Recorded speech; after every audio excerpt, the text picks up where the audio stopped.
Hello, I'm Reverend Karen Davis of First Christian Church. There was a time when people were actually harvesting their crops by hand, not having all of the sophisticated machinery we do now. And at that time, it was common practice to leave behind a little bit in the fields so that those who were without could go in and glean that afterwards and have grain or fruit or vegetables that they could provide for themselves.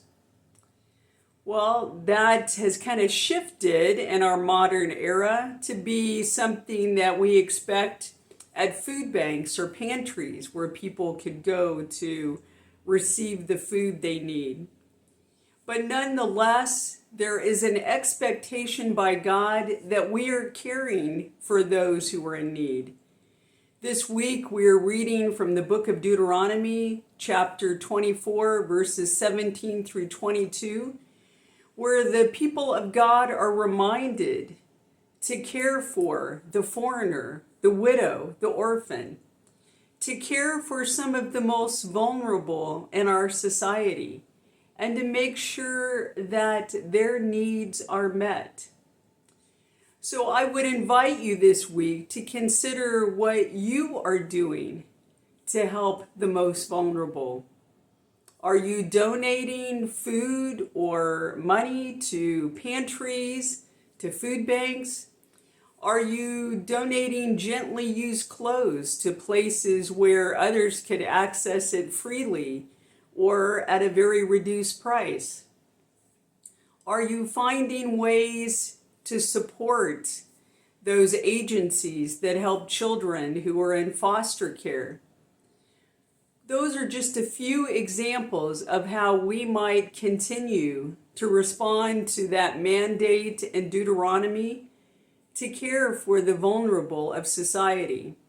And the good news for us is that even at times, if we may forget the most vulnerable, that God never does. That God continues to care for the least of these and encourages us to be God's hands and feet to make sure that that care happens. So consider what you can do this week to care for the most vulnerable.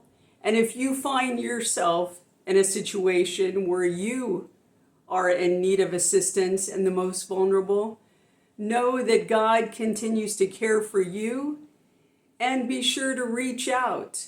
Reach out to First Christian Church through our website or email so that we can connect you with the resources that can help you in difficult times.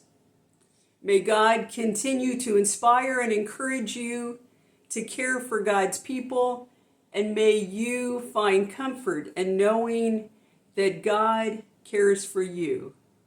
May God continue to bless you and keep you.